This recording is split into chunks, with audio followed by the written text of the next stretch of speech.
Well, hello there!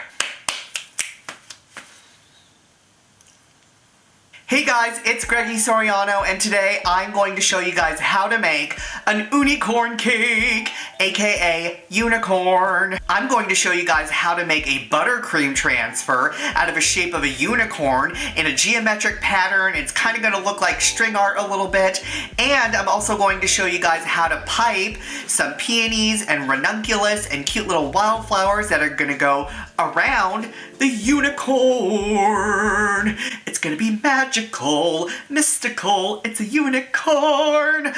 Oh man, I had too much coffee today and something's wrong with me. Sorry guys. You're gonna learn all these tips and tricks right here today on Greggy's Digest. Let's get started, shall we? First, we're starting off with a cutting board that you can use your X-Acto knife on, or you could also use a sheet pan. We're not going to use an X-Acto knife, but I just need something that will fit nice and flat right into the freezer. And right here is a printout of a geometric unicorn. You could also print it out so that it is reversed or mirrored effect, so that you can have your unicorn facing the correct way. And right now I'm just taping down my printout, and I'm also putting some parchment paper on it, or aka parchment paper. And I'm just taping it right on there with some Scotch tape. The main objective is that you could totally see the unicorn through the paper. And right here we have a number 1 tip installed onto a gray buttercream filled piping bag. And I'm creating my outline and just tracing it. And the way you make a straight line is you touch, drag, and pull, just like that. And that's the easiest way to make a straight line. And just continue to trace it, easy peasy, just like you're coloring a coloring book, and put this in the freezer to chill. Now that he's all chilly-willy, you want to grab some cotton candy pink buttercream in a number 3 or 4 tip and fill in the back. You want to make sure you get right into the nooks and crannies and fill it in. And right here is some wax paper that I'm going to flatten the back a little bit. You don't have to fuss about it too much because it's the back, but you kind of want to push it into those lines. You want to make sure you do it very lightly though, because it can fuse together. And put this in the freezer to chill. Right here we have some parchment squares that I like to use a binder clip to put them all together. It makes it like a little mini notepad that I could easily access them, and it's not a big mess everywhere. And right here is some cotton candy pink and some lemon yellow. I also have a pretty chartreusey avocado-y green. Here's a little fun fact for you. Pantone announced their new color of the year, which is called greenery, which kind of matches that. You're also going to need a teal blue.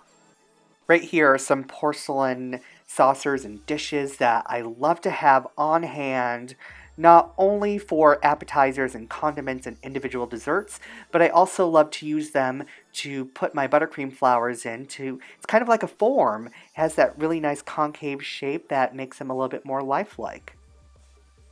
So right here I'm preparing my tips in 104s and 102s and number 4 plain tips, and right here I'm just sticking on one of my parchment squares and grabbing it from my handy dandy little parchment notebook. And right here I have a number 8 tip. It's just a round plain 8 tip, and making a ball right on top of the parchment papier square. And just like a rose, well, kind of like a rose, you want to make it flat instead of a 90-degree angle. So I'm going to do it in slow-mo or real time in a little bit. So right here, I'm just sticking on my parchment papier, just like that, making a tiny ball, or a medium-sized ball. It's not really tiny, actually.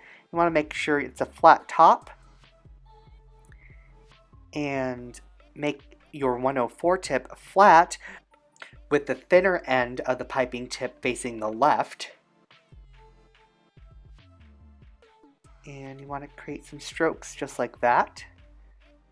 And right where it overlaps, you want to create an overlap over the overlap, if that makes sense. So right where it crisscrosses is where you have to create a petal.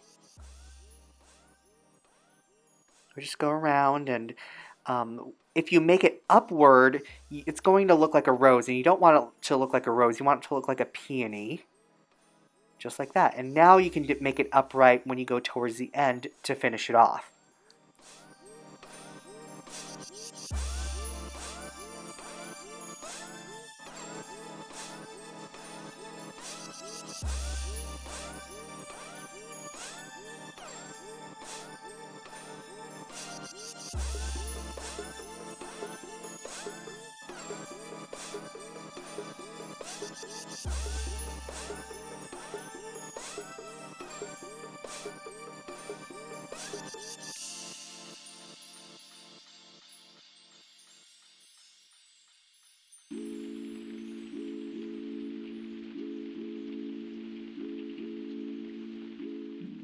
With the number 101 tip installed on a pink cotton candy shaded buttercream, you want to create a little rosita, a little rose, just like this, and just like you make a big rose is how you make a little mini rose.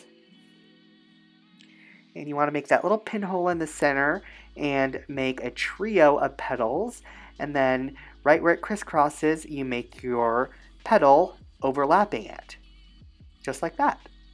It's literally so tiny, it's as tiny as my little pinky. The last one I made was a tiny, large one, if that makes sense. The Mama Rosita. Right here I'm making some leaves that I love to make, and I love making these type of leaves versus making it with a leaf tip. And I do it with a large rose tip, and I just think they come out more pretty with lots of texture and movement, and these are the types of leaves that I'm going to use. Set all of those babies in the freezer to chill. Right here, I pre-made some meringues in a seafoam color with some speckled gold onto it. And all I did was got some vodka and some gold luster dust, and I just speckled it right on. And an egg yellow meringue, and I believe that those were some pink little rosettes. Our unicorn is ready for its debut. It's nice and firm, and I am literally using a spatula because I can't carry it with my hands because I have really warm hands, so I'm using an offset mini spatula. And you really have to think of where you're going to put it, because once it's on there, it's on there. It's really hard to move it around. It's absolutely impossible to move it around once it's on there. And right here I am making a crest with a flat tip and then making an outline. And you just want a general outline. You don't want to go too crazy and fuss around with it. And right there I just played around, and it's not really going to be shown. Now that our flowers are nice and firm, place them on the cake and make a beautiful arrangement around the crest. Start to add your other embellishments like your meringues and your leaves, and think of the perfect spot where each little piece is going to go. Look at my little rositas. I'm so happy with them. They're just so cute. With my number 1 tip in teal blue, I'm piping on some beads and baubles, and I'm just really making sure they're nice and ball-like or pearl-like onto the cake. I'm also adding on some gray beads and baubles, or little pearls, and right here are some stamens that I'm putting inside of the flowers, and make sure they're odd numbers just so that they look a little bit even.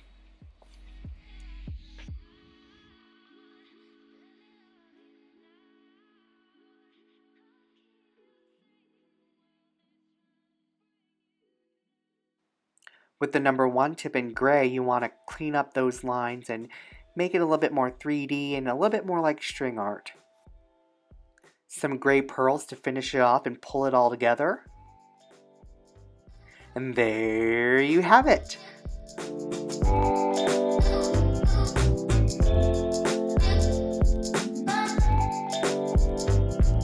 Thank you guys so much. I hope you guys enjoyed watching me make my unicorn cake.